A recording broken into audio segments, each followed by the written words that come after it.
Ini adalah rahasia yang disembunyikan oleh setiap nabi, para filsuf, dan juga orang-orang suci sepanjang zaman. Bukan karena mereka ingin menyimpannya, tapi karena kata-kata manusia terlalu terbatas untuk menjabarkannya. Sampai akhirnya, seorang lelaki biasa menemukan caranya. Dan inilah yang terjadi kepadanya, serta pesan terakhir yang ia tinggalkan untuk kita semua. Bismillahirrahmanirrahim. Assalamualaikum warahmatullahi wabarakatuh. Salam sang sejati. Ada sebuah kisah, sebuah legenda spiritual tentang seorang pencari yang begitu dalam menyelam ke samudra ilahi. Ia menyibak tabir demi tabir, hingga akhirnya, seperti dikisahkan, ia berhasil membongkar rahasia agung ini. Dan pada puncak penemuannya, pada detik ia menyaksikan sang sumber abadi, ia pun meninggalkan dunia ini. Dan dia benar-benar membongkar rahasia ilahi lalu mati. Apa makna kisah ini? Apakah ini hukuman? Ataukah justru sebuah pencapaian tertinggi? Karena untuk memahaminya, kita harus berani melangkah keluar dari pemahaman agama yang hanya sebatas kulit luarnya saja, dan menyelami lautan keilmuan tasawuf serta filsafat perennial, di mana kehidupan dan kematian bukanlah dua hal yang berseberangan. Saudaraku, penyimak setia channel Sang Sejati, perjalanan kita hari ini adalah perjalanan menuju pusatnya diri. Kita akan membongkar beberapa rahasia yang jarang diketahui. Kematian bukanlah akhir dari kehidupan, melainkan akhir dari batas-batas yang memisahkan kita dari kehidupan yang sebenarnya. Selama ini, kita hidup dalam penjara yang bernama persepsi. Penjara yang dindingnya adalah ego, kunci-kuncinya adalah keinginan, dan teralisnya adalah ketakutan. Ilmu hakikat mengajarkan bahwa semua yang wujud, semua yang ada adalah manifestasi dari satu wujud mutlak, yang dalam terminologi sufi, la maujuda illa huwa, tidak ada yang wujud kecuali dia. Kita, pohon, batu, bintang dan galaksi adalah seperti bayang-bayang yang ditampilkan oleh cahaya tunggal. Bayang-bayang itu nyata adanya, tetapi keberadaannya bersumber mutlak dari cahaya yang esa.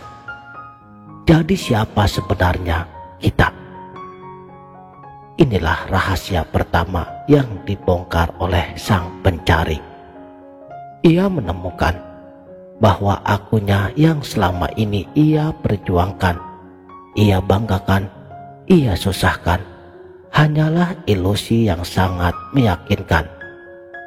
Ia mencapai makom fana, peleburan diri, yang dalam keadaan fana, sang hamba tidak lagi melihat dirinya sebagai hamba yang terpisah, tetapi sebagai cermin yang memantulkan sang pemilik cermin. Ia mendengar firman-Nya, sesungguhnya sholatku, ibadahku, hidupku dan matiku hanyalah untuk Allah, Tuhan semesta alam. Sebagai pengalaman langsung yang menghujam di dalam dadanya.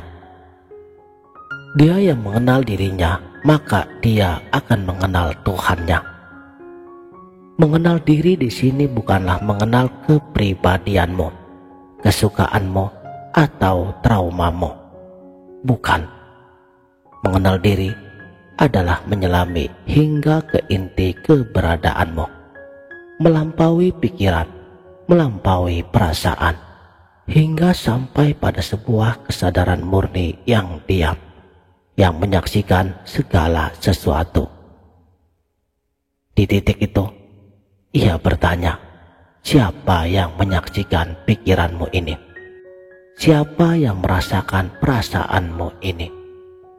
Dan ketika ia menggali terus, yang ia temukan adalah sebuah kekosongan yang terpenuhi dengan kesadaran, yaitu sebuah ruang kesadaran yang tidak bernama, tidak berbentuk, tetapi justru itulah sumber dari segala nama dan bentuk. Disinilah rahasia itu mulai terbuka. Ia menyadari bahwa kesadaran murni dalam dirinya, yang oleh filsafat Vedanta disebut sebagai Atman, tidak lain adalah percikan dari kesadaran kosmis. Seperti setetes air yang menyadari bahwa ia adalah lautan. Atau dalam metafora yang lebih indah dari Syekh Jalaluddin Rumi, kau adalah setetes air yang mengira dirinya terpisah dari samudra. Lalu kau pecah, kau uap, kau awan, kau hujan, dan akhirnya kau kembali ke lautan. Kau sadar bahwa kau tidak terpisah.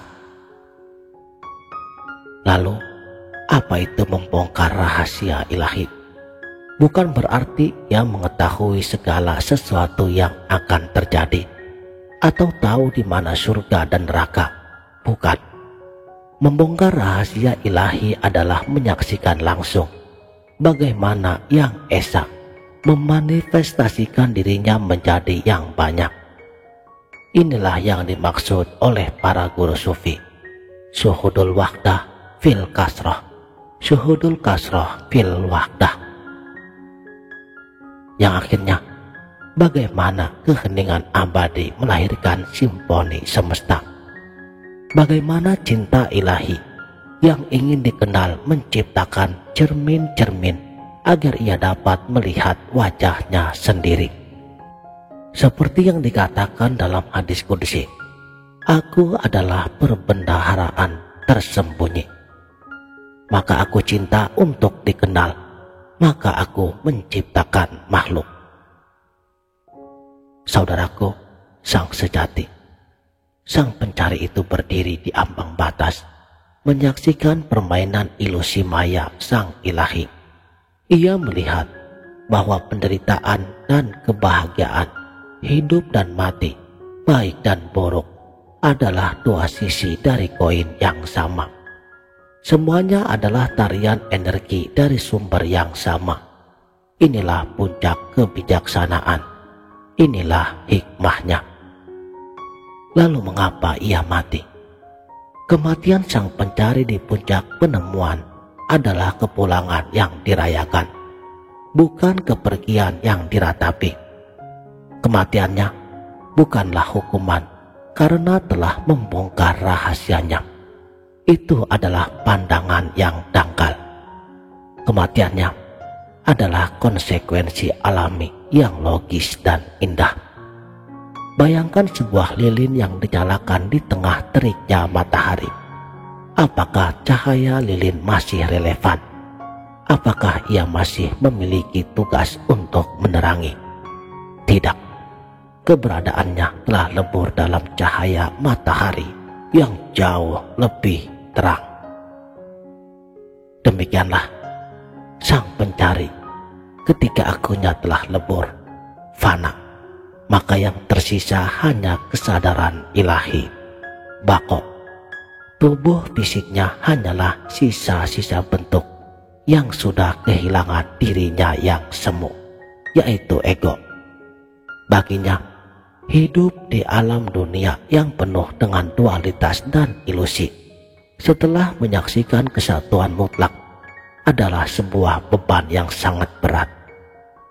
Bagaimana mungkin ia masih bisa larut dalam drama duniawi ketika ia tahu bahwa semuanya hanya sebatas sandiwara semata? bagaimana mungkin ia masih mempertahankan topeng individu ketika ia tahu bahwa sang aktor sejati adalah sang sutradara itu sendiri. Kematiannya adalah kepulangan terakhir yang mulus. Ia tidak lagi memiliki ikatan.